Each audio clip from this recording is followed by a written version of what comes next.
All right, it's recording. All right. All right, so here's the idea, Marcus. I'm going to pitch you the idea. It's called On the Record Against Trump. It's just these Hmm. conversations. There's two Yeah. things I want to go on the record to say what I think, my opinion, but it's all about stuff that's on the record that Trump said or other people said about him or Yeah. eyewitness testimony or whatever about Yeah. it. Just because, at this point in time, the election's in a week, obviously people have made up their minds, but I just want for myself just to go on the record, like just say, this is my Yeah. opinion. This is what I think, and share it. And people care, they care. They don't, I don't care. All right, All right. you in? Yep. All right. So last night was the Madison Square Garden extravaganza. It's a lot of racism and stuff that came out. Obviously, it's Hmm. not surprising for people who've been paying attention, but for me, Yeah. it's a whole theme. It's a whole like something that's been probably the most disqualifying thing for Donald Trump for me personally since 2016, 2015. Whenever I started paying attention.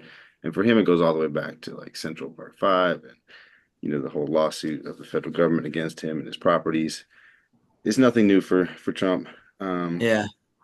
so on the record, Donald Trump is a racist, and he always has been. And there's much evidence that proves it or Yeah. that shows it throughout time.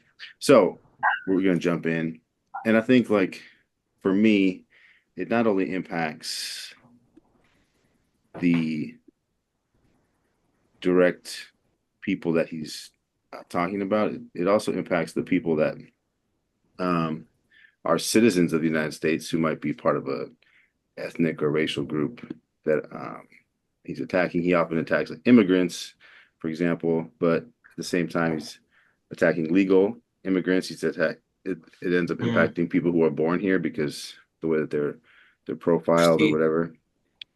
So anyway, this is a few things. Now, first of all, this Mike Pence video we've talked about is sort of like an intro to Yeah. these conversations, which is like, he puts the Constitution below himself. He puts the Constitution first. He puts himself first ahead of the Constitution, right? So like Mhm. that's the theme with these other aspects of who he is because um, he's putting himself in his own victory. He's using these talking points and this anti-immigrant, anti different community language, anti Muslim language too. I want to talk about that in a different one, but he uses those things for his own victory, for his own gain. So like this is Yeah. sort of the theme. This is Mike Pence. This is about January 6th, but it all connects back.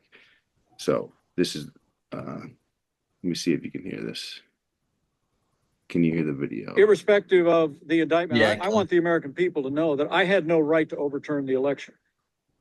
And then on that day, President Trump asked me to put him over the Constitution, but I chose the Constitution, and I always will. I mean, I really do believe that anyone who puts themselves over the Constitution should never be president of the United States. And anyone who asks someone else to put themselves over the Constitution should never be president of the United States again. All right. Anyway, that video is the theme, right? It's Donald Trump against the Constitution, against the rights of Hmm. people that live here. Um, One thing I remember from the first time he was elected in 2016. You were in second grade back then, and you went to school with a lot of people who's the kids in your class were afraid that when Trump was elected that would impact their own future. They were afraid of being deported or their families being deported. Yeah. Um, and there's a very real impact that a lot of the rhetoric and the language that he uses has on people. Hmm. Um, and then a lot of times it comes back and people try to deny that it's actual racism or that it's not really rooted in racism. It's just patriotism and all these different ideas. But if you actually look at the history of what he says and what he's done, um, he he basically believes in this old school like genetic racism, just saying like some people are genetically better than others. It's white supremacy. It's just Yeah. racism, and that's something he talks about all the time. He uses that and this poisoning the blood of our country. That's racist language. It's related to Hitler's language too. With all this stuff.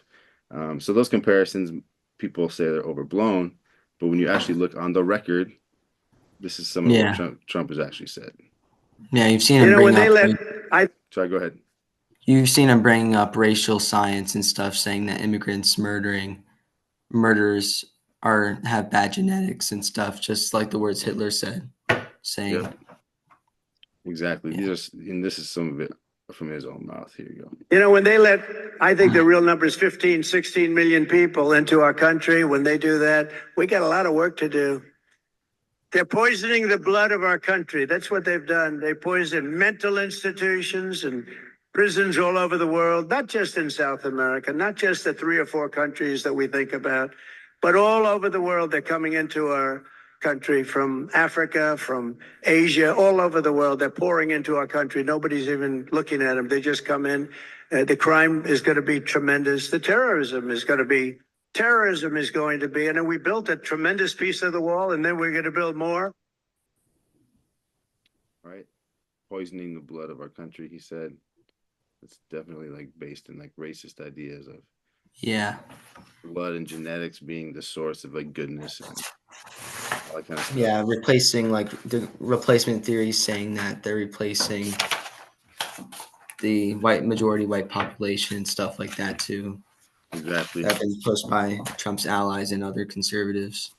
Exactly. I want to play this other video, and then then I want to just talk about the El Paso shooting, which was in 2017, and then that'll be it for this conversation. But this is some more of like that language, and this video connects it to the like eugenics idea, like eugenics, the race science that you mentioned. And this is just more quotes of him saying this stuff. So it shows that it's what he actually thinks. He says it a lot in a lot of different contexts. He's pretty consistent about it. So here it is. It's in their genes. And we got a lot of bad genes in our country right now. Trump is spouting eugenics, a discredited and immoral belief that planned breeding can improve the human species by breeding out so-called undesirable traits and encouraging people with desirable traits to reproduce. It gained popularity during the early 20th century. It was Hitler's whole thing. But this isn't the first time Trump has espoused eugenics. We're smart people. You know, we like racehorses too. You know, the fast ones produce the fast ones, and the slow ones doesn't work out so well, right? You have good genes, you know that, right? A lot of it's about the genes, isn't it? Don't you believe?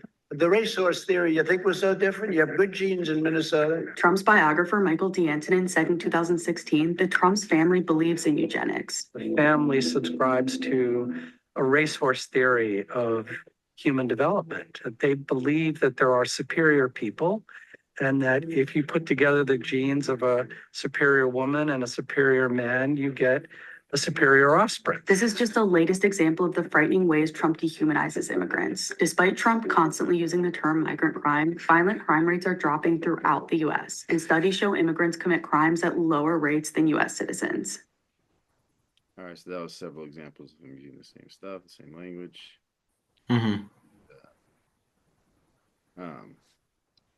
Yeah, all the different, racist views around like genetics and all that kind of stuff. And that is partially where, Hitler got his ideas was the science, the so-called the pseudoscience of eugenics. And that replacement theory you mentioned. In 2017, Trump was president, and the El Paso shooter, he went into Walmart and he was targeting Hispanics and Latinos, and he published a manifesto about it. And I'm not gonna read through any of this or anything like that, but you can find it on the internet if you're interested. It was the great replacement theory, this idea that white people are being replaced by immigrants, that the country's going to change because the genetics and the blood coming into our country from other places is poisoning the blood. Those ideas are connected to real violence that happens, and that was this guy, the shooter's motivation. It was based in those ideas that he heard. He was a Trump supporter. People might say, well, it didn't come directly from Trump. He didn't directly influence it. But even if he didn't, it directly contributes to the cultural, landscape where that kind of stuff can happen. All right. That's kind of where I want to go. with this first conversation that for me personally, from the beginning when he came down the golden escalator, when he like started off calling Mexicans, rapists and criminals, I found that very Drug offensive. dealers. Drug dealers, um, and that's been a theme. That's how he gained prominence from the beginning. And for me, that's one of the many, many disqualifying things about him, and one way Yeah. he's put himself and his own victory above the Constitution. Yeah, I agree. Being someone with such high power and such a voice that is so impactful and using it for hate and violence to spread not only misinformation but hate about other groups is just disqualifying to become president of the United States.